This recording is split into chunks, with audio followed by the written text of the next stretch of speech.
Hey everyone, this is Natalie from Power Moon Tarot. Welcome to your reading. Today's reading is a special full moon reading. It is Sunday, November 29th, and the moon has already shifted into Gemini, and it will be full tonight, late tonight, going into Monday morning at 1:30 a.m. on the Pacific Coast, which is where I'm at. So we will be having a full moon lunar eclipse. We're already deep in the energy. We have been 2 weeks leading up into the eclipse, and now the energy is really peaking, and we'll be on the other side of it in a couple of days, but we'll still be feeling those after effects, okay? So I wanted to take advantage of the moment that we're in right now. This is a timeless reading whenever you find it, but for those that are finding it around now or in the next several days, I really wanted to take this moment to specifically open up this portal for all of us, because I think that it is really important. And for those of you that just want to go straight to the reading, you're welcome to do that. The description box below will have the timestamps. If you already know what a shadow contract is, if you're already aware of that and you've heard the term before, then you can go ahead and go straight to your pile, choose your pile. We have pile number 1, which is a rainbow moonstone. We have pile number 2, which is the angel wing. We have pile number 3, which is the bloodstone pyramid, okay? So if you're interested, you can skip my intro and go straight into the reading. For those of you that aren't familiar with the term shadow contract or haven't heard of that before, I will be taking this time in the intro. It'll be timestamped below. Like I said, so you can skip through it if you like, but I will be timestamping the intro below. I have some notes here, so if I stop to kind of read off of my notes a little bit, bear with me. But I also just want to say I'm not the first person to talk about the term shadow contract. And there are other people far more skilled in this area than I am that talk about, you know, codependency or empath and narcissist dynamics, etc. I mean, I very much have experienced those dynamics in my life and have studied them, etc. But there are some, you know, real professionals out there. So if you're interested in shadow contracts or healing from codependency, reach out to me. My email is in the description box below, and I will share some great content creators and technical resources if you're interested in learning more about this topic, okay? So first of all, I would just like to go into what is a shadow contract, okay? So a shadow contract is really like, you know, if you scratch my back, I'll scratch yours. But it's really not out in the open because it deals with shadow, right? So and I'm gonna give you an example of a shadow contract in my life. And I've experienced this many times myself as an intuitive, a sensitive, an empath. I've experienced, you know, and a recovering codependent, sometimes still finding myself in those dynamics as much as I would like to move away from them. So maybe that is the case for you too, but so looking at a shadow contract, what is it exactly? It stems from unmet needs in both parties, okay? And it's exchange for an exchange. And on the outside, it may look like, you know, it's normal, right? Like, oh, this is a friendship, or oh, this is a romantic relationship, or oh, this is a job. This is what you do at a job. You exchange your work for money, right? And if that's all that it was, then that would be great, right? Because that's a fair energetic exchange. If you are working a job and they tell you, you know, these are the hours that you work and they're reasonable and you feel good about it, you can maintain your boundaries and you can do good work and they can pay you what you're worth, then hey, that's a match and you ride that wave and you have a good experience, right? And it's mutually beneficial and it's fair. It's a fair energetic exchange. And there may be times when you're busier and you're working more, but you know, you get a bonus or you get recognized for what you're doing and you're happy for that. And then most of the time, everything's manageable, right? So those dynamics are those dynamics are healthy dynamics. When we get into situations where we are trying to get unmet needs met and and we don't necessarily know what they are, and we don't know that we have this need, and the other person is unconscious of that as well, then, or you're in a position where someone's always giving, and then someone is happy to take, right? And those can very much be the empath narcissist dynamics, okay? So that's a shadow contract, you know, and a lot of it has to do with people pleasing and believing that you're unworthy and that you're not enough and your efforts won't be enough. And it's an attempt to sort of, you know, gain love and respect and affection from others, because you feel like without doing these things and without doing that, you wouldn't survive, you wouldn't be appreciated, you wouldn't be loved, you would be unworthy, people would leave you, you'd be alone, you know, all of these things that come into this. And this can be in family relationships too. It's like, if you constantly tell me how great I'm doing, how wonderful I am, how amazing I am, then I will support you with money. Or I will, if you need something financially, I'll give that for you. It's like, but then I'll turn around and use it against you, right? When you're down, when your chips are down, I'll turn around and use that against you. So these are the kind of shadow contracts that people get into with one another. And even if you didn't grow up in a household that was very codependent or toxic, these dynamics are in our society all around us. They're in the workplace, they're in religious institutions, you know, they're all over, in schools, they're all over the place. And, you know, I can see it in my workplace as well. You know, there are young people that come in and, you know, they're very smart, they're very dedicated, but, you know, they don't think they're good enough. They worry about their performance. They constantly think they're going to get fired, even though they're top performers. And so because of that, they really just overdo it. They completely overdo it, doing way more than other people. And, you know, for some of them, it's the validation, needing to be looked at as doing a good job, thinking they're not as good as others, right? All of these shadow contracts are examples of that, okay? So, in exchange for you making me feel good about myself, I'll give you blank, right? That's a shadow contract. In exchange for inappropriate amount of effort and damaging effort and taking way too much of my time, I'll give you blank, right? That could be a job, and, you know, issues around money, survival, praise, and approval come up there. It gets really nasty, like I mentioned, when you have an empath and narcissist paradigm where the narcissist is addicted to what they can get from you for validation, for their ego, money, your devotion, as a way to gain narcissistic supply and feel better about themselves. With empaths, we're always giving. We find ourselves in the giving position way too often, and we get addicted to finding our value through effort, okay?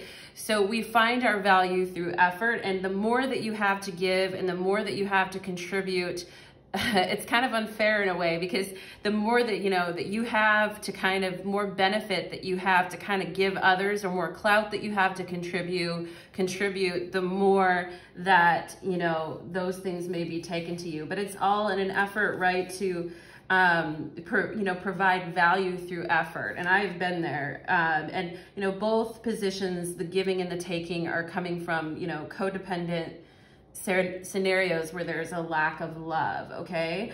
So I told you guys I was going to give you an example of when I was in a shadow contract and I didn't know it.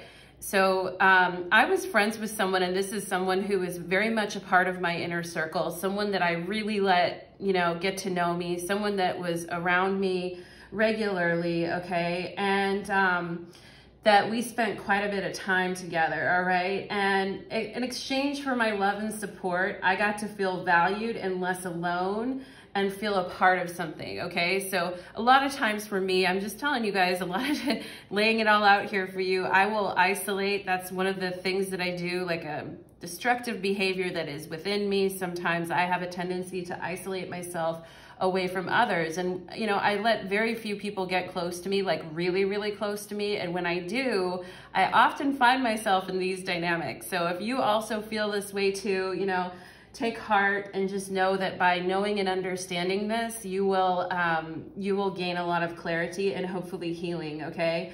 So the energetic exchange that I was in with this really, really good friend of mine is she would call me during the workday with her problems, and I would spend hours on the phone with her, you know, listening, dispensing advice on her romantic situation. She was in a very abusive romantic situation, so I would talk to her for hours, spend hours on the phone with her, hours in person, doing readings for her, trying to help, you know, really like, you know, needing to drop the savior role, right? Like drop the savior role, because I could see the relationship that she was in and how it was hurting her and holding her back. So I was really putting a lot of effort into that relationship and trying to help, quote unquote, help her, okay?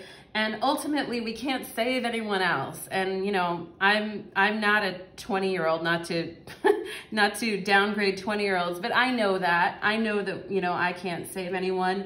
But nonetheless, I was in that interaction, you know, and some of the ways that that interaction with that friend crossed my boundaries is there was times when, you know, I needed help or support, and I felt like the conversation was pretty much centered around what she wanted or needed, okay? And there were many times when I would be working or in the middle of something and she would interrupt me and I would always take her call. Now, these things are not necessarily her fault. You know, I could have set better boundaries with her. And sometimes some of the people that are closest to us, we have the most unhealthy bonds with. We really struggle to maintain those boundaries. And the thing about boundaries, guys, is not only do they protect you, but they also protect the other person, and they protect the friendship and the relationship as well. So if you're overgiving, or you're sharing too much, or you're always rolling over for this other person, I can guarantee you the relationship isn't really going to grow or go anywhere, because at some point these dynamics are going to get fleshed out and be laid out in front of you, and it's really going to destroy and alienate the friendship, romantic relationship, or job, okay? And that's, you know, just an example of a shadow contract that I was involved in. And, you know, all of these shadow contracts, like I said, are ways to get our unmet needs met. And so understanding what those unmet needs are very important. So what I would say is, for any of your relationships, I'm gonna give you guys some journaling prompts here for those of you that like to journal or just to think about things.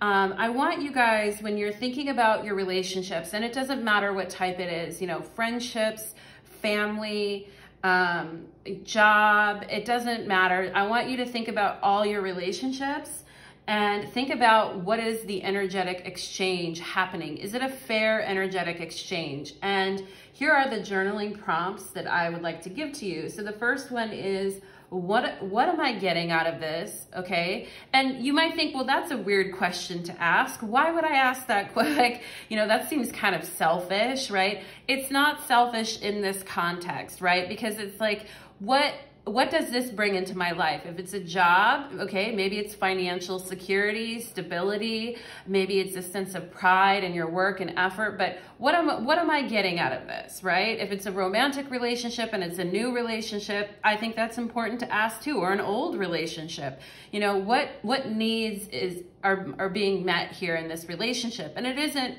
you know, your person's responsibility to meet every one of your needs, and that isn't even realistic, okay? And if you have that view, you know, people will constantly let you down. But there are certain things, like we should feel loved, we should feel supported, we should feel seen and cared for, right? So the first question is, what am I getting out of this? Okay. Second question is, what am I trying to prove? Now, there might not be anything that you're trying to prove, all right? There might not be anything, but really think about that. What am I trying to prove?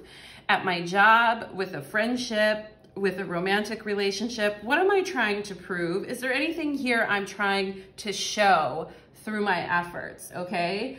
The third thing is, what do I need in my life right now? So that's really important, and I don't think many of us stop to ask that, because we obsess about the other person. We obsess about the people in our lives, and if they will love us, ignore us, leave us, right? And a withdrawal of love is like dying, you know? It's like we wouldn't survive, right? When we're children and infants, etc., we're born into this world dependent, right? And I don't care if you're, you know, the biggest guru in the world with all the knowledge, like you still were a baby at one point and dependent on caretakers, right? And so, you know, we want to ask ourselves, and, you know, as children, we had many needs, right? And our parents they're not perfect, and many of them were toxic and horrible, cannot meet every need. The community can't even meet every need. There is going to be unmet needs within everyone. So it's important to ask, you know, instead of asking, why is this person not reaching out? Why don't they care? Why do they keep doing this to me? I mean, those things are important to ask, but I also feel like we can get stuck there, obsessing on the other person, okay? But I think we need to turn it back onto ourselves and say, what do I need in my life right now? What is it that I need? What are the things that I need? And some of us are really disconnected from that. And I can totally, because if you get used to being in a giving position and constantly responding to the needs of others in order to feel loved, validated, or less alone, then you will have dulled your own needs down to a dull freaking frequency, okay? So part of this is releasing that so that you can actually feel and know what your needs are, okay? So that's the third question. What do I need in my life right now? And then the fourth question is, what unmet needs from childhood do I currently have? What do I feel I did not get enough of growing up, okay? So that's going to be a different answer for all of us too, right? But that's a very powerful question to say, you know, what is it that I really wanted, especially around the time, you know, that you were maybe 8, 9, 10. And I know it's hard to, you know, for a lot of us to think back to that. And even when we were teenagers, I feel like if you had a traumatic childhood, the behaviors start coming out as a teenager. So go back to when you were 13, 14, or 15. What did you really need or want then? And what were you trying to do in your life to make sure that, you know, you were going to be okay or taken care of? Or what things were you looking forward to in the future that you didn't currently have or creating for yourself, right? That will tell you where your unmet needs were when you were younger, okay? So those are the 4 journaling questions that I have for you guys. Or even if you don't, I don't really like journaling that much. I have horrible handwriting and I can never even read it later. So, you know, journaling is annoying to me at times, but it's just something to think about and to talk through and to maybe discuss with someone else, or to maybe just talk through yourself internally, okay? Only talking about that with someone that you really trust. So that is how I would define a shadow contract. Now, I am not the only one to use that term. There are a lot of other people that have used it. I am not, you know, claiming authority over that term or anything like that. I just want us to take a look at, you know, what energies are currently, what shadow contracts are currently in our lives and how we can dissolve that, okay? So let's go ahead and get into the reading. Thank you for sticking with me through the intro. For those of you patient enough to do that, I'm gonna grab a drink of water. I mean, I wish I could just have like water in my, you know, just feeding through my IV through me at sometimes because I forget to drink water. And so, it's absolutely essential, right? It's so essential, especially for sensitives. It's such a great way to like clear your energy, clear your space, right? So I'm gonna go ahead and put the other piles aside here and let's go ahead and get into it. Okay, thank you so much, everyone. So pile number 1, welcome to your reading. You chose the Rainbow Moonstone, and you might be saying it doesn't look rainbowy at all. And it's kind of funny because it's actually like white labradorite is another name for the stone. And you can see black labradorite specks in here too. I suppose if I held it up to the light, you could start to see more of the rainbow in it in some pieces, right? But it's a really beautiful piece nonetheless, okay? So pile number one, we will not be having any extended reading today, but you can definitely click my description box below for how to follow me on TikTok, Instagram, or how to request a personal reading, okay? And this is a timeless reading for those of you that are seeing this at a time other than the full moon. We are going to go ahead and look at and identify and banish shadow contracts in your life, okay? Now that's a lot to do in one reading, but we are at least gonna identify it and see what can be done here, okay? So thank you so much, pile number one. Spirits, angels, and guides, please help me channel in the energy of my beautiful pile number ones so that we can take a look at their shadow contracts and what they can do to work through that energy and heal from it. Please and thank you. Okay, I had a feeling this card was gonna come up. This is the Watch Tower of the North, or wintertime. So those of you that are in the Northern Hemisphere, we are in wintertime right now, and we have crossed that threshold into winter, and we're headed to the darkest day of the year, which I think is like December 20th or 21st, okay? And you know, there's a big conjunction on that day too, astrologically, but what I'm seeing here is that right now, this is the time for you to be, especially if you've been spending a lot of alone time lately, if you've been, you know, really deep in your process and thinking through things, and you've had a lot of time to contemplate, or you will have a lot of time to contemplate. You are literally at the right time in the right place. And if you don't feel that you are, Spirit is here saying, yes, you are. You know, you're fine and you're in the right place at the right time. And this is the time for you to be thinking about this and working through this. Okay, pile number one. So timing is everything for you guys. I feel here.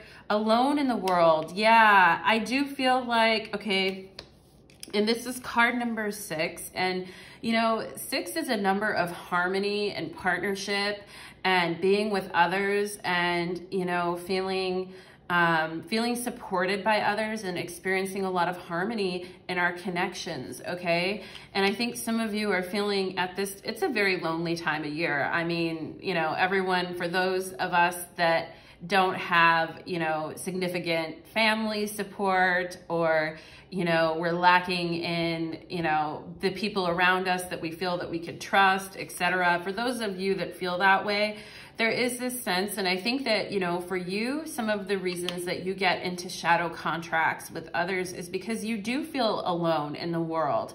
And, you know, and you feel, and because of that, you know, and I'm getting the energy here that some of you could be adopted, or there could be somebody in your family line that was adopted. And, you know, this kind of like, you know, abandonment or feeling alone in the world has a way of affecting people. And this could be, you know, in your family line or in your heritage, in your genetic line. But, or you could have just felt like you were always the odd person out, that you were adopted, even though you weren't, is what I'm getting. That there was, you were different than your siblings, or you were different than your family in some way. And I think that that made you feel very alone, pile number one. And I can certainly, I'm feeling a lot of sadness in my heart chakra right now, you know, for you, pile number one. But, and I mean, I feel like there were people around you that would see you or watch you, but I also feel like they didn't really get you or understand you, all right? And for me, and I feel like, you know, this for you, pile number one, is where a lot of this shadow contract energy comes from, all right, is this sense of being alone, deception. Yeah, so someone is wearing a false self mask in this relationship. So you may be presenting yourself a certain way to others in order to gain, you know, love and respect. You may not be showing your true face or showing who you truly are, or dimming your light in order to blend into situations so that you don't feel alone. And you may find out that in this inauthenticness, that others are also wearing a mask too, because like attracts like, right? So you may have had experiences with betrayals. And I just heard the word obsessions too, like obsession with betrayals in your life or things that have happened, right? And you wondering, am I always going to be alone?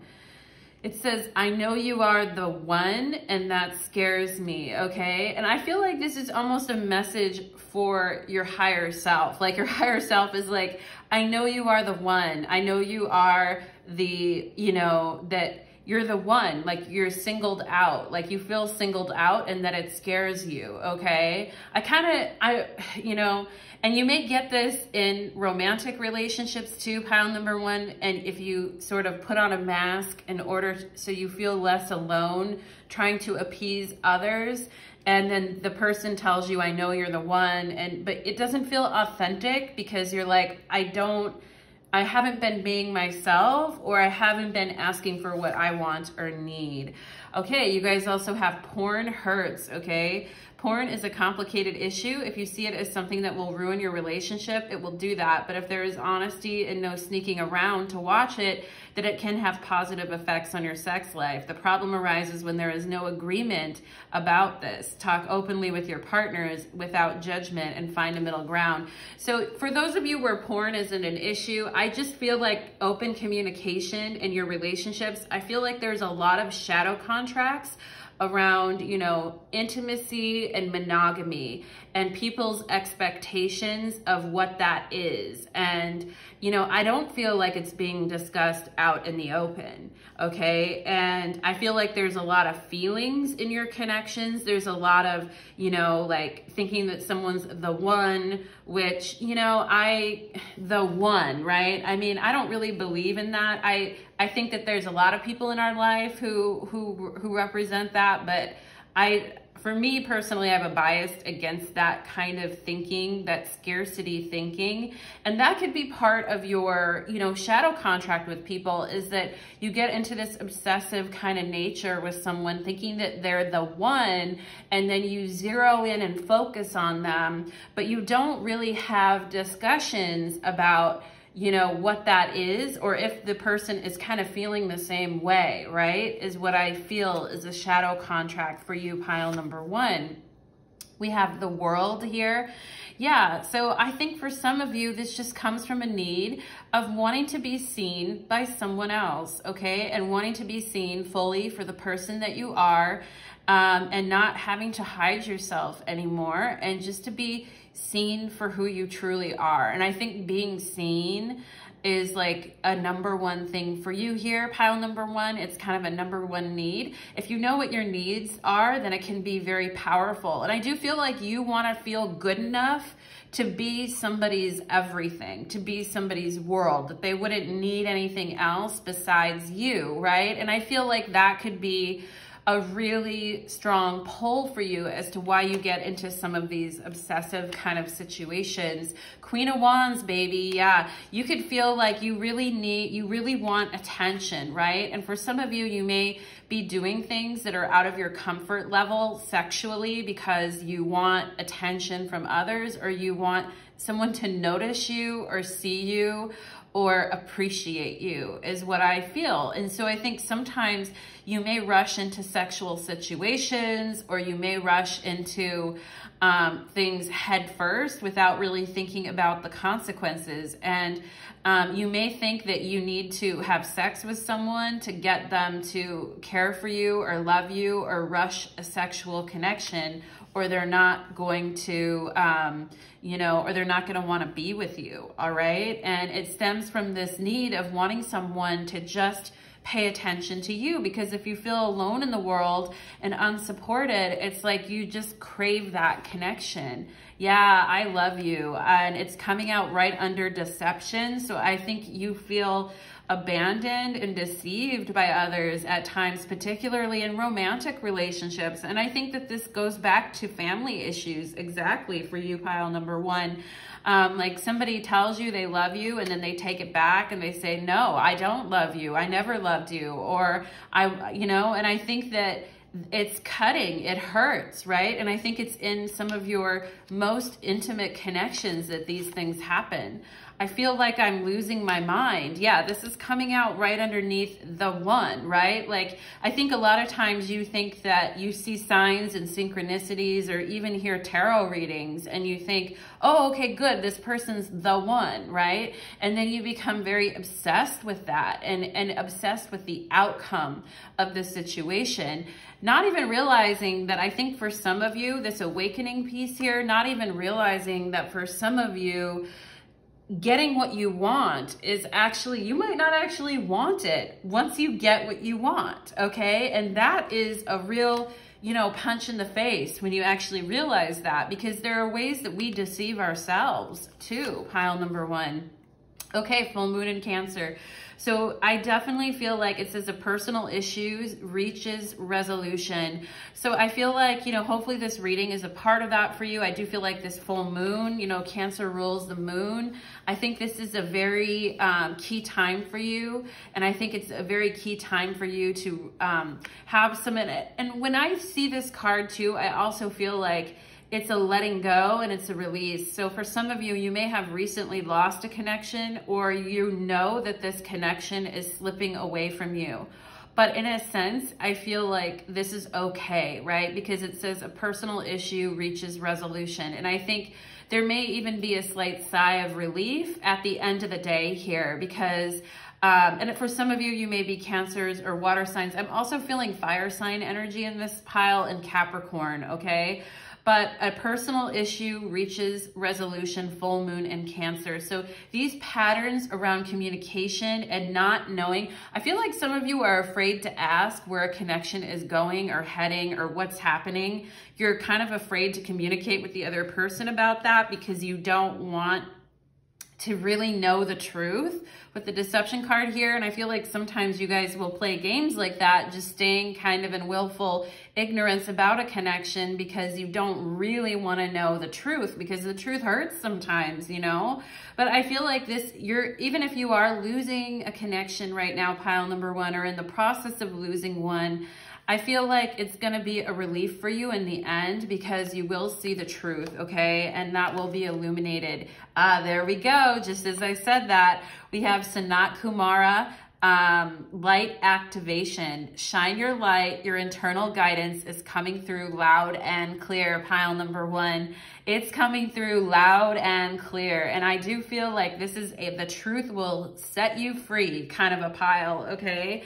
So that light is coming through, and no matter what, I feel like Spirit is saying here, no matter what kind of, you know, games that you sometimes play with yourself, pile number 1, to get your needs met, I feel like Spirit is saying here, the truth will never evade you, and you will always have an opportunity to see the truth and know the truth, because you are truth, pile number 1. So as painful as it is sometimes, the light will always return back to you, and you will never stay in darkness, all right? And you are going through an awakening right now, pile number 1.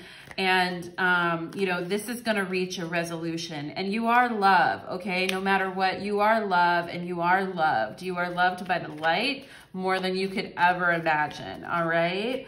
So let's go ahead and see what can pile number 1 do here to heal and work through these shadow energies, these shadow connections. What can pile number 1 do here, Spirit?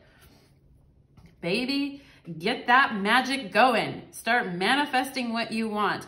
But I'm also hearing that you guys may spend a lot of time in manifestation or law of attraction, or having people even do spell work for you around relationships. I am never a big advocate of spell work around relationships. I only use spell work around relationships to draw boundaries and lines in the sand, okay? I think spell work for friendship, spell work for job and prosperity and all of that stuff, for good friends, or to help heal rifts with a positive attitude, I think all of that stuff is great. But when it comes to like come to me spells or romantic spells or things like that, it's kind of just throwing more obsession in a bottomless pit, okay? So I do feel like Spirit is saying here, pile number one, or even obsessively watching tarot videos, like, you know, about a person, I think sometimes it's best to even, there's a lot of tarot videos that that are about self-development and working on self. And with the Magician here, card number one, it is all about being independent now and working on self, okay? Like, we can obsess about your person from here to the end of time. And sometimes you need the truth. So you need a reading, right? Because you need to figure out the truth of what's happening. But, you know, to stay and linger in it dulls down your manifestation power. So I think Spirit is saying, you know, free your inner genie here and really work on manifesting some other things in your life, some other good shit, okay? So let's see what, we have the moon here, okay? So some of you are very witchy and you're very, you know, and some of you I feel like you can be very witchy, but you can also be very confused about how to, you know, use your power in the world, right? And I think because this is the Magician with the moon, I think, and you want to make sure that you're not inadvertently feeding something that, don't feed the monster, right? Don't inadvertently feed something that doesn't need to be fed with the moon card here, okay? And stay really clear about what it is that you are trying to bring into your life.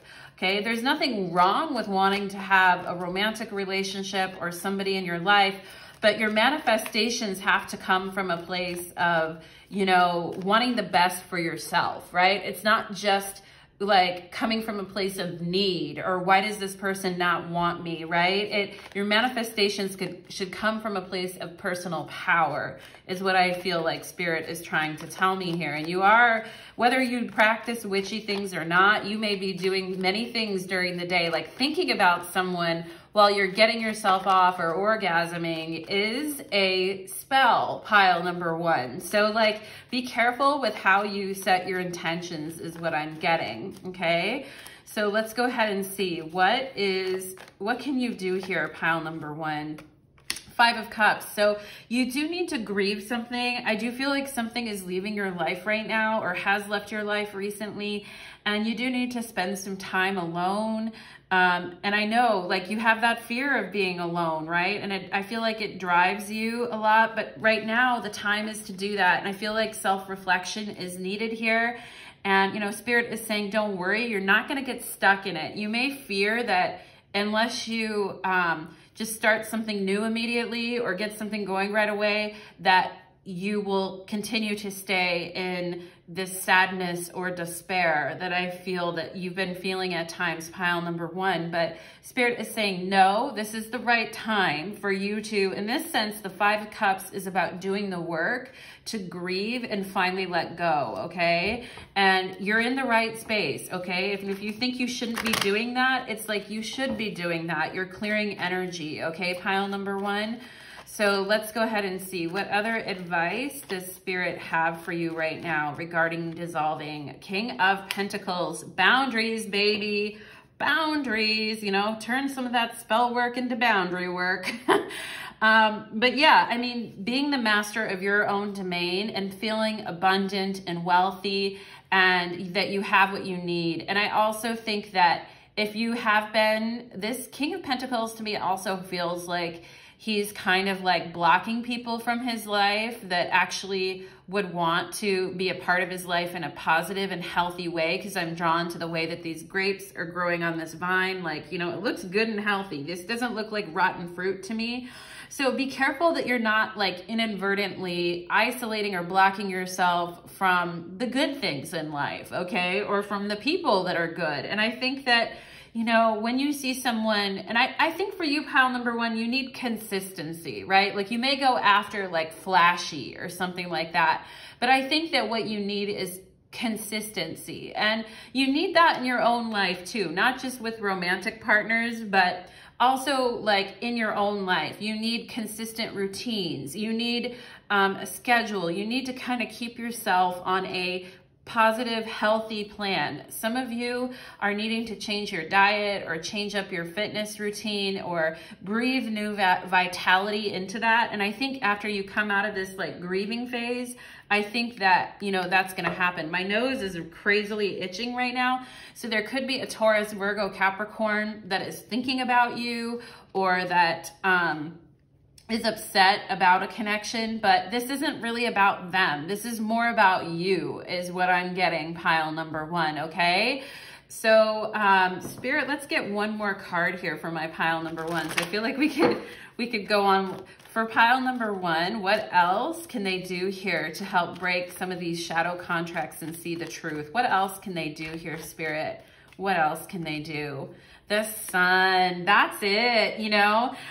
For some of you, you may need to go to a sunny climate where it's less depressing. And but I also feel like, you know, the sun for me is like inner child work too. For those of you that have children, you may have a shadow contract with your children too, that you know, and they're children. So that's always a difficult topic. But if you do have children and you're doing too much and you're giving too much, pile number one, this could also be a sign here that, you know, they're going to be fine. They're going to be okay. They're wonderful, and they have spirit with them, and they have you with them, and they're happy. Okay. So stop worrying and stop going crazy over it. For those of you that are mothers and fathers that are doing too much giving in that area of your life, I feel as well. For those of you that are not parents, this is more of an inner child type of a thing. It's like, going back to that time in your life, possibly 8 to 10 years old, of what really made you excited and happy, okay? And was there anybody that told you you couldn't do something or your efforts weren't good enough, but you were just showing up like an excited person, child who wanted to try something?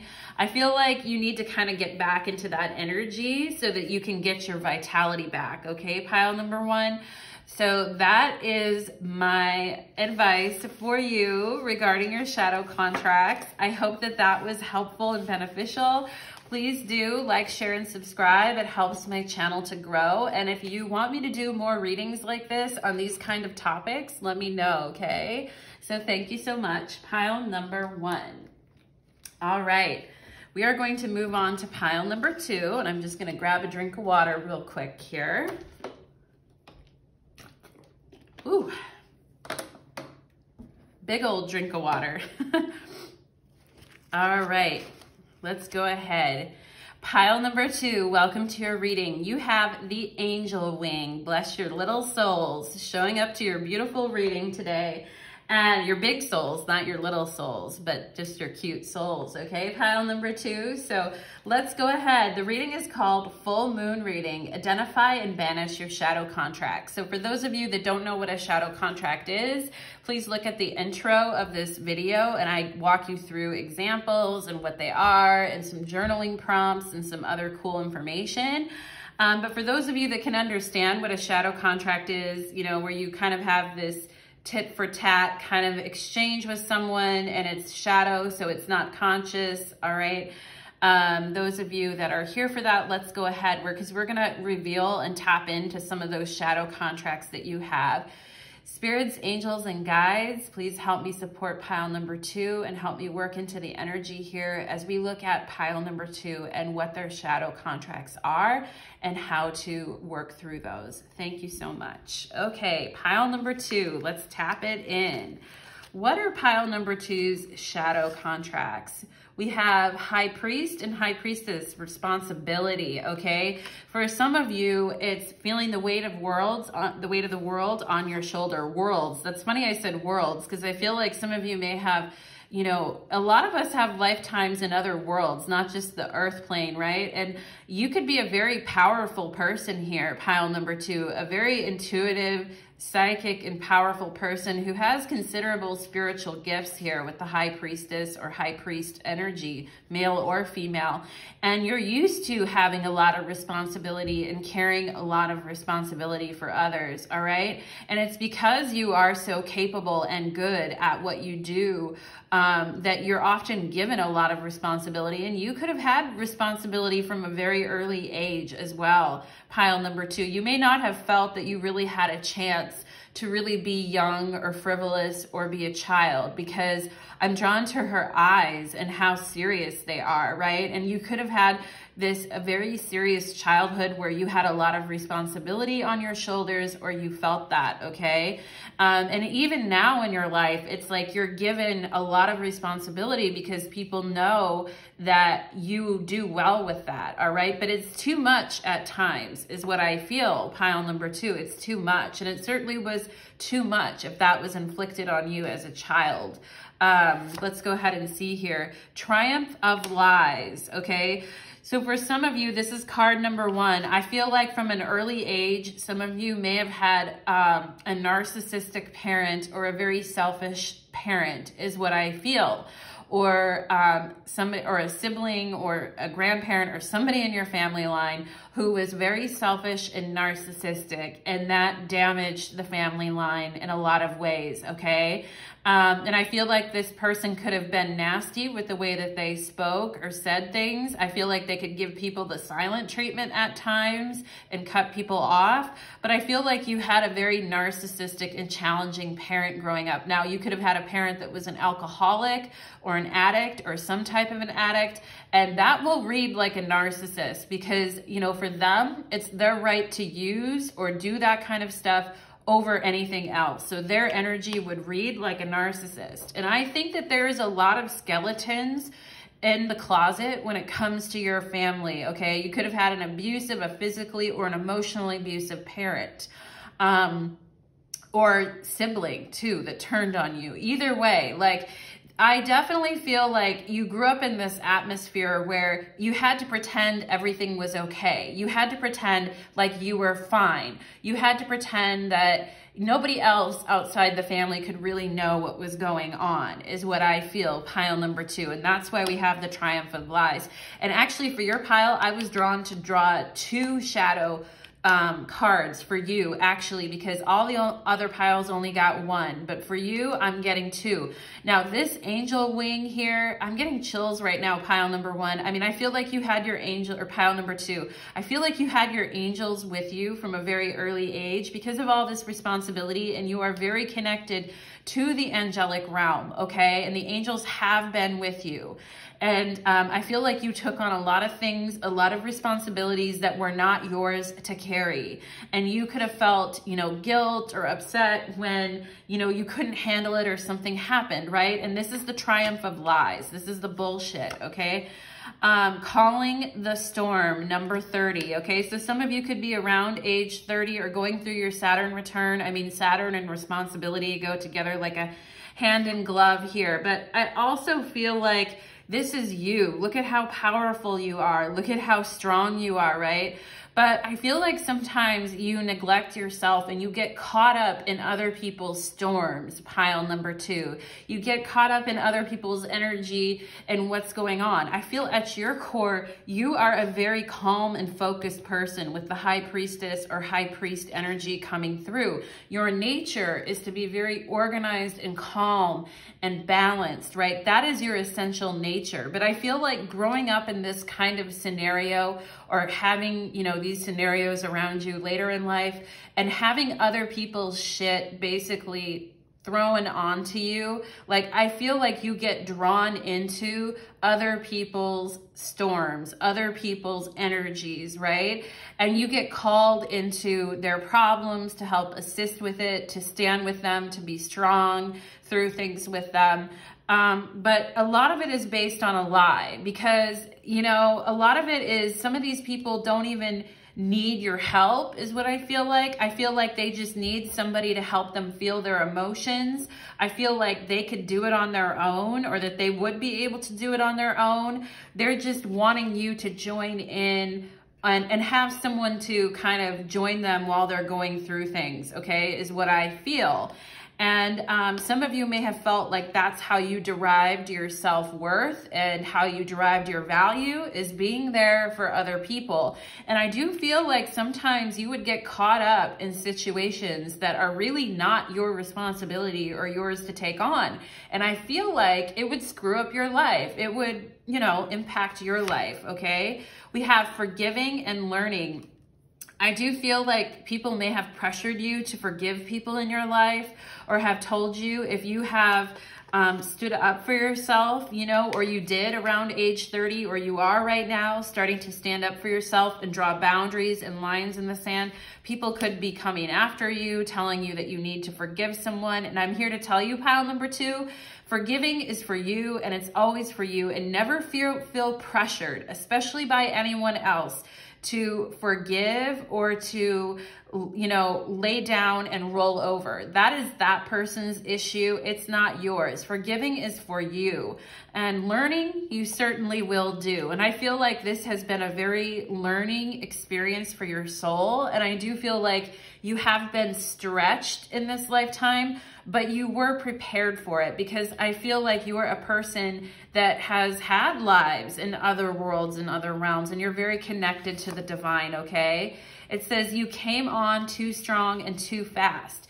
So you may have a habit of doing that in connections because you want to be indispensable to others, whether it's at work or in relationships. I feel like for this pile, this kind of thing is kind of permeating all aspects of your life, okay? It's not just one aspect. And I feel like, you know, you do come on really strong and fast because you are good at things, you do things well, but, you know, people could say it's too much, or you're taking on too much responsibilities, or you took liberties you shouldn't have, etc., okay? There's a boundary issue with that too, when someone pressures you, if somebody is pressuring you to get into a relationship really quickly or something like that, that's also a red flag. Pile number 2, we have electronic love. Electronics have a way of sneaking into the bedroom and undermining your sex life. You may inadvertently send the message that your partner is not as interesting or important as what's going on the other end of whatever gadget is in your hand. Reclaim your bedroom for the 2 of you and keep the electronics out of the bedroom. Okay, so some of you, it may not have to do with ignoring a partner, because I do feel like some of you may be not in a relationship right now, but I do feel like, you know, disassociating or spacing out after you go through a period of responsibility of helping others and trying to do everything for them, that you kind of space out and to try to forget. And some of you may be watching too much TV or gaming too much or in front of the computer too much, and that does impact your third eye. For some of you, you may be giving way too much for a job is also what I'm feeling. Like you do way too much, you do way more than is necessary, okay? And part of this is knowing when to slow down and when to stop, okay? Yeah, 10 of Wands, under responsibility. So you guys feel like you have to be strong in situations and you have to carry the weight of the situation, and that if there is anything to be done, you're the one to do it. Even when you're tired and you need sleep and you need to take a break, you're still hard at it, okay? And this could be with sex too, that you just keep going even beyond when you're tired, you go beyond your limits, and or you do things that you're not comfortable with. But I also am strongly feeling like this is a job energy as well too. Like you're battered, you're beaten up, you're bruised, but you're still putting 1000% into it. And it needs to come down. Just because you can do it doesn't mean that you should. Now, I have had to, this is something I've really had to learn too, pile number 2. Just because you can do something doesn't mean that you should. Like, we need to get that tattooed on our foreheads here.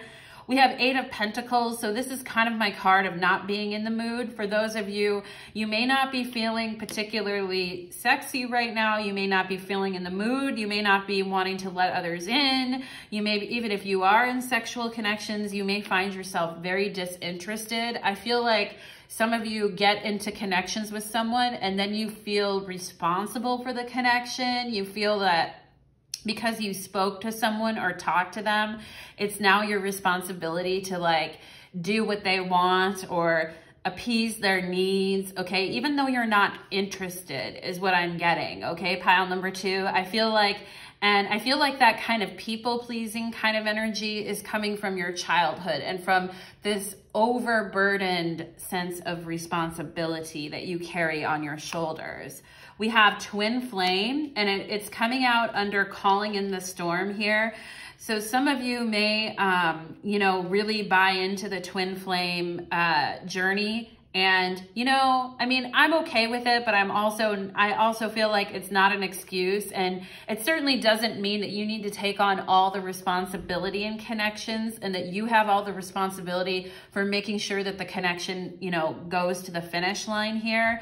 And yeah, and I feel like with calling in the storm here, it's time for you to reclaim your power and don't define things in such, hard, I'm seeing like blocks of concrete. Don't define things in such hard terms, like be more flexible. It may be a twin flame, it may not. Like, it doesn't matter. If they cause a lot of chaos in your life and cause you a lot of upset, then fuck them. Pile number 2 is what I'm gonna say, right? Don't lie to yourself either here, okay? I can't let go, grasping. So it may be very hard for you to let go, right? And it may be, and some of you may be holding on to, I started to feel like kind of angry during your pile too. So, you know, anger, you know, sometimes anger is, I mean, we need anger. I'm not here to tell you not to be angry, especially if some of, you know, this happened to you here, but I'm just saying, like, you know, sometimes an anger can also be like prolonged anger turns into resentment, and it can be a way to sort of still hang on to a person or situation, even though it's completely lost its resonance and it's not even, you know, in your life right now. I feel like some of you may go really fast into relationships here with the twin flame. You came on too strong and grasping, and then you're like, what happened, right? Like, you come on really strong, you give everything to the connection, and then somebody's disinterested in you and you're like, what happened, right? I feel like that could be going on here. And it may be, you know, confidence is your key to success. It may be because you don't have a good self-confidence, or you don't feel like you're valuable or worthy, right? Because this lion, his or her eyes look like, you know, look like they have tears in their eyes, right? So I think you've had to hold your head high and keep going, pile number 2, even though things have hurt you and harmed you. There is so much strength in that, pile number 2. I just want to tell you that you have learned so much from these situations in your life, but now is the time to appreciate yourself. I think some of you need to make a list of all the things that you've accomplished, not just like job-wise or degrees or anything like that. I think, you know, leaving a toxic situation and putting boundaries in, especially with a toxic family or a parent, is one of the best things that you can do for yourself. And if you have been able to do that, pile number 2, congratulations, because you've done what 90% of people can't do, but should do if they were really trying to look out for themselves and be confident in who they are regardless, okay? So I think some of you need to actually like appreciate yourself more here. Yeah, we have Mary Magdalene, the teacher awakens. You have something important to share. Follow the inner call. Do not let anything stop you. Pile number 2. Yeah, you guys are unstoppable. The responsibility, the good thing about, you know, all this responsibility that you had is if you can, you know, is that you've been able to do, because you know how much you can do and how much you even did at an early age. I feel like you do have this confidence in you. I feel like you need to recognize more of the things in you besides like material successes, but you have important things to teach people. You are a leader. Do not let anything stop you, especially Mary Magdalene energy. If you feel shunned or you feel like you're the black sheep or that you have to prove your worth to others to get what you want, like, this is the time to say no. Like, you have learned so much, and this education of life, this school of life has been incredibly illuminating for you, pile number 2. Really trust in your own wisdom, okay? You're a powerful teacher, pile number 2. So don't dull that down in any way, all right, is what I'm getting for you guys. Let's go ahead and see how can pile number 2 dissolve shadow contracts in their life? First, actually, I heard you need to identify it. How can pile number 2 actually identify shadow contracts in their life, okay? Temperance, balance, okay?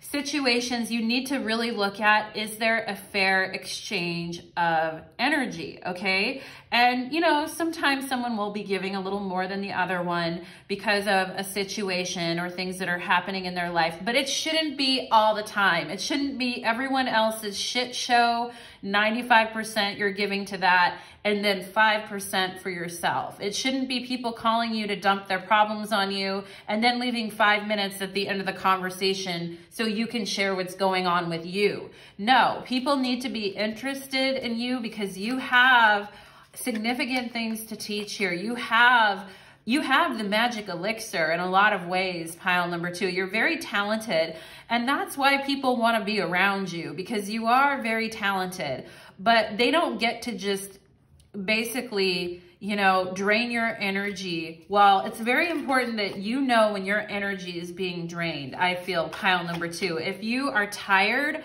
a lot, if you're not getting good sleep, if you're tired, if you're not making good food choices, and you're not having enough water, and you're having way too much caffeine just to get through the day, like, then it's time to start looking at what things are draining your energy, is what I feel, pile number 2. How does pile number 2 identify shadow contract, Spirit?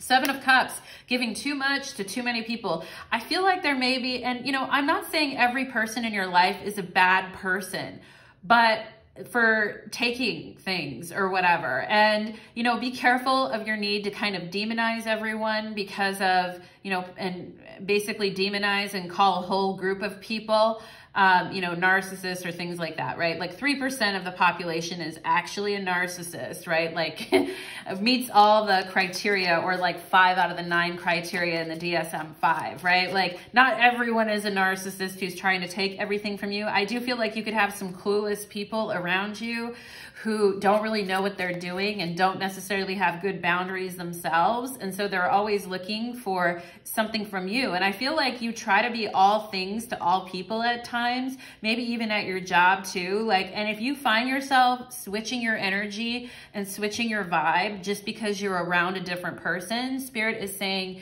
you really need to anchor in yourself. Even some of these people may not be bad people. It's just that you want them to like you, or you want them to see, you want them to see you as doing a good job. So for some people, this isn't even, these people, it's not like they're horrible people is what I'm getting. I think they just might be a little clueless, and you may be overdoing it, okay? So let's go ahead and see.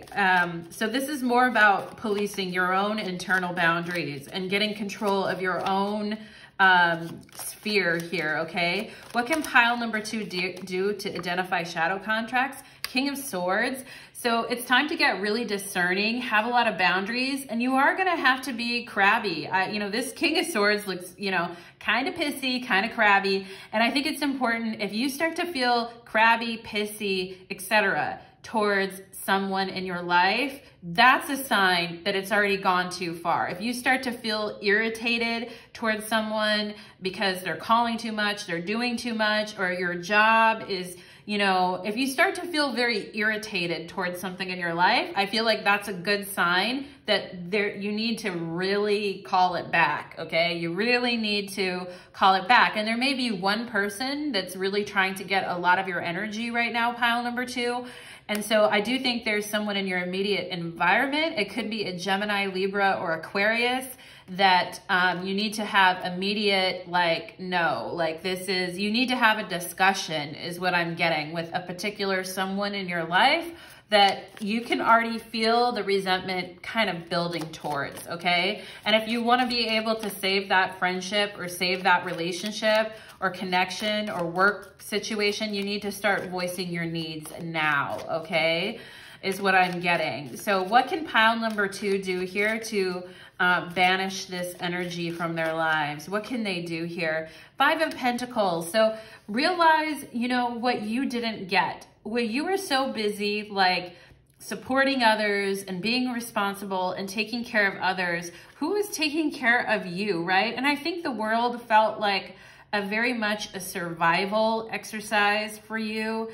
And I think one thing you need to realize now, pile number 2, is that you don't have to continually stay in this survival energy. I think sometimes you wondered if you would actually survive. Like, and when humans don't have the love and support that they need, it's not just always monetarily, but it could have been monetary as well for you. Like feeling like you have to support yourself. Nobody else will. You have to work hard because nobody else is going to be there for you. You know, I think some of these beliefs are the things like that life is a survival game, or you've had to do everything for survival. I do think, you know, it may have been true at one point, pile number 2. I'm sure it was true at one point, but it's time to get out of that energy because it's really grating on your nerves is what I feel. It makes you panic and gives you anxiety is what I'm getting. So when you're starting to feel panicked or a lot of anxiety, it's because you've been triggered back into one of those moments. And I do feel it can be kind of a PTSD response, okay? And I think if you need support around that, it's, you know, breath work, therapy too is great for helping to work through that. But there's also so many like natural remedies, natural paths, like you can go and, you know, you can calm yourself. You know, some of you may need to go talk to someone about some of this stuff too, and I'm not saying you shouldn't do that in favor of a natural remedy, but I do feel like if you get panicked a lot and you deal with a lot of anxiety in times when you're triggered, because I am feeling that energy right now, that's something that you can focus on healing that's very tangible because it's connected to this, okay? This sense of over responsibility, this panic or anxiety about the future and surviving, I feel like it's connected, okay? So that's a space for you to do healing. What else can pile number 2 do here? Okay, Page of Cups. If there's any habits that you're doing to excess right now, I mentioned, you know, watching too much TV. It really affects the third eye, right? When you're in electronics, for me it does anyway. You do need to be outside more. I do feel like you need to take walks. You need to be in nature. You need to work on the heart chakra here. But if you have anybody around you who wants you to party more or hang out with them more or stay out late or drink too much or anything like that, I feel like, you know, you need to kind of, somebody may be kind of immature in your environment that way. And I think you need to tone that down too as well, because it doesn't help with the anxiety levels is what I'm getting, okay? So thank you so much, pile number 2. I hope that you found that reading helpful for you. If you like this reading, please comment. Let me know what resonated. Share with another if you feel that somebody would benefit from hearing this. And let me know if you'd like me to do more readings like this in the future, okay? Thank you so much, pile number 2. Don't be afraid, don't be scared is also a message I just heard for you, pile number 2. Don't be afraid of the future, okay? All right, so pile number 3. Whew, we gotta move on, pile number 3. Pile number 3, welcome to your reading. You chose the Bloodstone Pyramid, okay? This is a really cool Bloodstone Pyramid. It's very Egyptian, Mediterranean-like whenever I use this one, so some of you may have that kind of background. But let's go ahead and get into it. This reading is a full moon reading, but it's for whenever you find it. It is a timeless reading. And we are calling it Identifying and Banishing Shadow Contracts from Your Life. Okay, pile number 3. And in my intro to this reading, I went into great detail about what a shadow contract is, how to discover what your own are. I also went into one of my shadow contracts as an example that I have since figured out. So for you, I feel like if you know what that is and you came here, let's go ahead and get into it. But if you don't know what that is yet, please check out my intro, okay? Because I do go through it. Ooh, calming. We need to calm down, right, pile number 3? So let's get into it. Do some breath work, calm down. Spirits, angels, and guides, please clear. I can't even talk. I feel like some of you may need to go with it and be a little bit silent lately these days. Okay, so for my pile number 3s, spirits, angels, and guides, please come through and support me as I work with my energy of pile number 3 to help identify and banish shadow contracts, okay? So thank you so much, pile number 3. Let's go ahead and dig into it and see what are your shadow contracts. We have wand and tension, okay? So knowing what you want, and I do think slowing down and calming down is something like you may have got into a habit of doing things really quickly without thinking. about the consequences or what will happen. So I definitely feel that energy of needing to calm down and drop into what you really want. I feel like sometimes you may not have even known, or you may have been even a little bit clueless to your own intentions and why you're doing what you're doing. But let's go ahead and look at more energy here. We have addicted. Okay, yeah, I was getting that kind of like energy of just going and doing things really fast without thinking of the consequences. And with addiction, that can be like, you know, poor impulse control, like not having really good impulse control is what I feel, pile number 3. Like sometimes you just go head first into things and then you don't really think about it. And then they turn out like, you know, really awful here. Like with this is almost like the 10 of Swords energy for me, with the swords in the back here and then the head down. And I feel like it could be kind of like a shame spiral for you sometimes, is why you get into shadow contracts. Some of you may be around people because of how they relate to whatever your addiction is in life. Now, and I think that addictions can literally be anything. I'm not talking about, you know, shooting heroin in the back of an alley. I mean, some people could definitely be doing that, but like, there are so many things that we could be addicted to. Other people's approval, right? Like what will we do for other people's approval? We can be addicted to shopping. We can be addicted to caffeine, and it's horrible for us, and it makes us feel horrible physically. We can be addicted to smoking, and we really want to quit. Because I have 555 on my clock right now, because someone in our family may have done that and it really harmed them. And so we don't really want to be doing what we're doing, but we feel like we have no choice. Like we just have to do it, right? And so, you know, and I see that this has brought you a lot of sadness. You may have done things really quickly without understanding how it would impact others, or even, you know, what your intentions were. And I do feel this energy too of a shadow contract of being around someone because of what they can get from you, like addicts either being around you, seeing what they can get from you, right? Or you being around people because they supply you with whatever you need in some way, okay? So there's this kind of shadow contract. It comes out of, you know, a need and having shame and not feeling good enough, okay? So let's go ahead and see trust. Yeah, I do feel like for some of you, like at an early age, your trust was broken. You may have had a parental figure that was an addict as well, or somebody in your family. You may have a family history of that. But I do feel like your trust was broken and that you don't really trust people really anymore. And I think you feel like sometimes exchanges only happen because of like what people can get from you, all right? And you may have a habit of being with addicts too now, like being with people that have struggled with addiction. And, you know, I'm not trying to say that anybody is, you know, bad. I'm not trying to make people wrong for that, because I do believe addiction is a disease, right? But you may have a habit of kind of letting that energy into your life and letting people around you like that, and then they break your trust or they violate your trust, okay? And it's deeply saddening for you.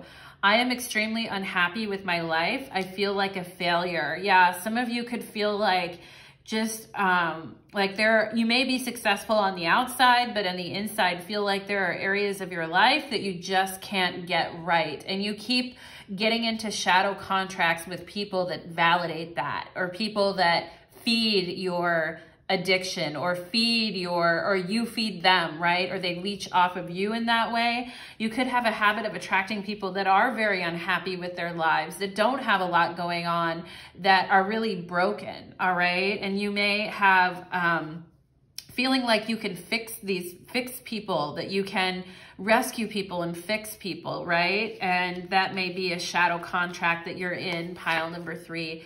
We have losing physical attraction.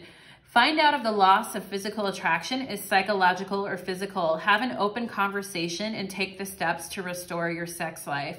really think about any potential changes that occurred around the time that you lost your attraction that shifted the way that you see the other person or yourself, okay?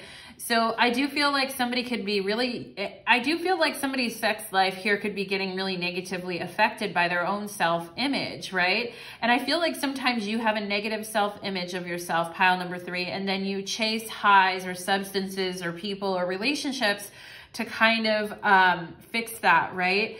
But I feel like ultimately things lose their resonance, right? They don't feel good anymore because somebody here is very unhappy with their life. And you may feel like, just like, you know, like doomed is the word I get in a way, like your relationships are doomed and that they're never going to turn out and they never work out. All right. And some of you may be with a partner that has put you down or made you feel like a failure, or, you know, and they're kind of, for some of you, you may be kind of one of the black sheep of your family, and being around people treated you that way, and being around that type of energy, being with a partner that invalidates you constantly later in life is a way to kind of like, it's kind of a self-fulfilling prophecy, right? If you believe those things about yourself and then you end up with people like that, that kind of puts you down, right? And make you feel unworthy of love. So we have Knight of Swords energy. So I do feel like people get in your space and have a very dominating energy towards you in your space, particularly if there's something that you need from them. I feel like they can easily kind of dominate your space and dominate your energy and have you doing things that you don't want to do when you need something, all right? And some of you may get kind of depraved in that way, where it's like you really need something and so you're willing to do something for it. But I do feel like somebody here could be, somebody in your life could be very smug. I do feel like there could be a particular person, could be an air sign, Aries, or I just started saying Aries, Leo, Sagittarius. So I feel like it could be a fire sign too. Gemini, Libra, Aquarius. Okay. But, you could have an air sign or a fire sign here that, you know, kind of gets off on seeing you in this position. And you may have people around you that sometimes make fun of you because of the things that you want and need. And I feel like some of you even could have been bullied, is what I'm getting as well. Like, I do feel like you could have had like bullies around you growing up, or, and some of you just didn't feel good about yourself. I feel like your self-esteem got drugged down. And so then you get into these shadow contracts where you feel like because people are paying attention to you or giving you like something that you need, that, you know, you're seen and noticed and all of that, but you end up being extremely unhappy. Yeah, we have Page of Pentacles. So I do think there's a lot of users in your life, pile number 3, and I think they continue to invalidate you. They make you feel like, and I do feel like some people have taken advantage of you. Like this guy here is clearly getting her drunk just so, you know, and her finger is dangerously close to the flame here. And I feel like you may have grown up with people not respecting your safety. I do feel like you may have been in situations where, you know, you didn't feel safe, or your safety or things were in question and you didn't feel that, right? And I feel like sometimes you treat yourself that way. Like, you know, you almost, sometimes I feel like you don't care what happens to you, right? And so you get in these, you get into these shadow contracts with people where it's like they can take advantage of you, okay? We have Rekindle under Trust. So I do think people try to continually come back into your life, maybe even people that have broke your trust or had proved to be unworthy to you, and you may end up taking them back like multiple times. And I think that it really does drain your energy. And if that is happening with someone in your life, pile number 3, I feel like that is a for sure shadow contract, okay? We have here, nobody understands the darkness inside of me, inner demons. And that's coming out. I am extremely unhappy with my life. I'm having a hard time getting my words out in your reading. So I feel like sometimes you guys hold things in and it's hard for you to kind of express how you feel. It's just a lot of sadness, right? And I feel like you align with others that are like that, kind of like the misfits or the outcasts, okay, pile number 3. And there's something here about, you know, taking your power back, honestly, okay? And I feel bad even for even saying these things to you, because I feel like you know them. And I don't, this isn't to come down on you, pile number 3. Like, I've certainly been there too, and I'm not judging you. And you may feel judged by the people in your life at times too. And this reading is definitely about taking your power back, is what I feel, okay? Meditate and contemplate. Yeah, so some of you need to spend more time in meditation. Like, less is more when it comes to talking these days. And I feel like you need to not give people the ammunition that, like, trust is very important. Until someone shows you and proves to you over a period of time, I feel like some of you need to keep a little more quiet about what's going on with you. Talk to a therapist, talk to a very, very trusted person in your life, you know, journal, etc., and do it in a place where you're actually safe and valued, but do not be sharing your business anywhere, is what I feel. And that's part of your boundaries. Meditate and contemplate. New moon in Pisces. So we could have some Pisces energy in this pile too. There's also an energy here of feeling like you have to mirror other people in order to stay in contact with them. Like, you need to mirror them, but if they feel like shit about themselves, you also have to kind of go into their energy, right? And Spirit is saying here, like, all that does is zap your vitality, pile number 3. And it makes you an easier target for some of these energies that are not for you. And like I said, I feel like your reading is about taking back your personal power. Krishna, devotion, okay? So it says, trust your spiritual guidance. Your commitment has been recognized. You are loved unconditionally by Spirit, okay? And you are a very devoted person, I feel, pile number 3. And this is connecting to this mirroring thing where you feel like you have to be where other people are at or go to their level in order to kind of stay in relationship with them. And Spirit is saying, if you're a very devoted and loving person, and I do feel like this is a unique thing about you because of this peacock, you know, at the top here. I feel like this is like a peacock. I feel like this is a very, like, devoted, you're a very devoted person. I feel like for some of you, you almost need to channel that into the divine or your spirituality, because you have devotion pours from you. It pours from your soul, okay? And I do think you want to feel that love in return, and you want to learn to receive that, pile number 3, okay? And I do feel like, you know, having a relationship with your creator or your spirituality is highly important in pile number 3, okay? To help you give that love that you need, to feel that, receive that from Spirit, so that you're not susceptible to others, okay? Kind of coming in and then you having to match them when they are not a healthy match for you, okay? So let's go ahead and see here. How can my pile number 3, I almost called you pile number 1. How can my pile number 3s identify shadow con? I feel like some of you don't care about yourself enough at times. Like, you know, it's almost like you don't want to give yourself the attention, and that's why we have meditate and contemplate. I feel like you need to give yourselves more attention, pile number 3.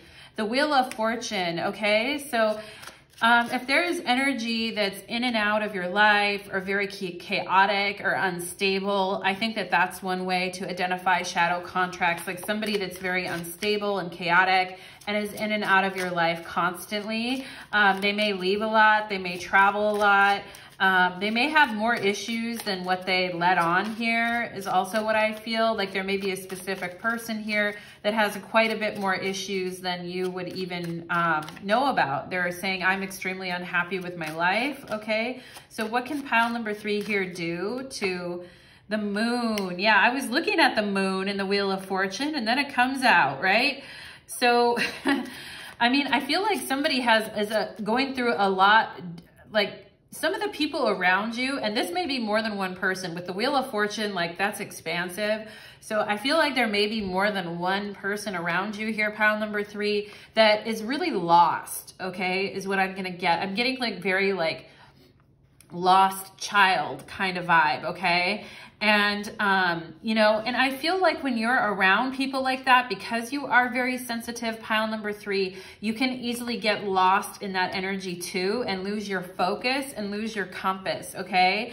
And that's why it's really important that you anchor yourself in the spiritual realms here with devotion, because, and it may, you know, you may listen to some mantras that have to do with Krishna too. Like mantras can be a very powerful way of staying in our own energy and in our intention here. But I do feel like there could be people around you that aren't fully truthful with you.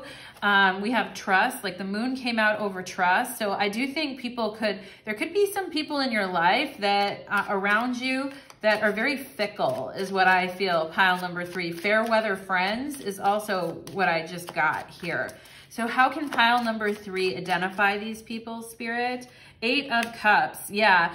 I mean, I think it's the people that would like devil energy is on the bottom of the deck here. So these are the people that are happy to kind of fuel the, that kind of like it when you're a mess, that kind of like it when you're, you know, kind of not leaving situations and just staying in it. These are the people that kind of like it when you sort of diminish your personal power and you just, you know, you don't actually, like this 8 of Cups is interesting because they haven't set off. They haven't left the situation. They're just sitting here downing whatever liquid is in all of these cups, okay? So there may be some people around you that like to see you in this kind of like inebriated or messed up or kind of chaotic state. Like they may even find it amusing or secretly think it's funny with the Wheel of Fortune here, okay? And with the Devil energy, I feel like there are people around you that think that you're more fun or you're more cool or sexy to hang out with when you're when you're like when you're in a messy situation, when you're messed up, okay? And if you have people like that in your life and you know that there's energy like that around you, then yeah, you know what to do. It's time to go, right? And I feel like this intention setting is where you're going to start this. There's a danger, I feel like, of getting too entrenched with other people and being real soggy about things. So I think you really have to call on your solar plexus here, pile number 3. Really call on your fire energy. You may have a lack of fire in your chart, in your astrology chart, and I feel like you need to really embody that fire energy. Or if you have fire energy in your chart, it's debilitated or challenged, or it's in, you know, it's Saturn, it's Saturnized or something. I feel like you definitely need to work on breath exercises where you activate your solar plexus, where you push your power out. And I feel like, you know, that is a huge part of this. So what can pile number 3 do here? You need to focus on yourselves too. What can pile number 3 do here to dissolve these shadow contracts? 10 of Pentacles, get very grounded. Yeah, some of you, I feel it's root chakra and solar plexus, right? It's root chakra in the sense of your survival. And if you're going to be able to, and I feel like some of you need, like, you need to admit to yourself what you need, okay? And I feel like what you need is a calm, stable life. Like some of you, it may be that you just want like a normal family. You just want like a normal household. You just want things to be more traditional. You just want to have things like that. You're like, why can't I have anything nice? I just want to have something nice and normal, right? And I feel like that's kind of admitting to yourself what you want. And then you can set your intentions, and that's powerful. You can walk away then from the things that are not giving you what you want. Because at the end of the day, you know, Spirit wants you to have what you want, but you have to know what it is first, right? Pile number 3, what can you do to banish? Ah, the Lovers, right? So yeah, look at this. Lovers is so interesting though. Someone here is bent down to pick someone else up. I think, you know, Spirit is saying with this angel, it's over it like this, like stop rescuing people, stop trying to save people, realize that what you really want in your life is stable connections that have a lot of longevity. And if you're doing any rescuing towards others, Spirit is wanting you to pack it up and move on from that. And then other people are going to have to, you know, they're going to have to deal with their own inner demons and meditate and contemplate on that and do the work and find the spirituality. Okay. And I think some of you are just wanting, and some of you could be wanting someone to show you some kindness, right? Some basic kindness, right? And I feel like that's important to you. I feel a sense of tradition in your pile. I feel like earth and fire is kind of what you need. It's like you need grounded, stable energy, and then you need your intentions, right? You need to know what it is that you want and then set your intentions. And I feel like some of you are like, if somebody would just give me a helping hand every once in a while, that would be great, right? And I feel like, you know, Spirit is saying, you know, ask and you shall receive, pile number 3. So what else can pile number 3 do here? We have the Hangman, but it is upright or it is reversed, okay? So I definitely think you need to stop tolerating situations that are very uncomfortable. And I always kind of giggle when I see this Hangman reverse, because his arms are up in the air like, I did it, you know, I found out what the truth was and I did it. And even though I had to, you know, stand on my tippy toes and walk around and do all this stuff, I did it. You know, I conquered this. And I feel like for some of you, it's your own inertia, right? It's your own unwillingness to kind of move out of situations that you need to, right? And I feel like you're going to overcome that. And hopefully it's a light bulb on for you moment. I feel, pile number 3, that you're due for a light bulb on moment, okay? And I think that you will get that with this meditate and contemplate energy. And that's how you're going to pull that energy through, okay? So thank you so much, pile number 3. I hope you enjoyed your reading, my lovelies. Continue to take care of yourselves and make yourselves a priority. Thank you, pile number 3, and blessings to you all. Take care.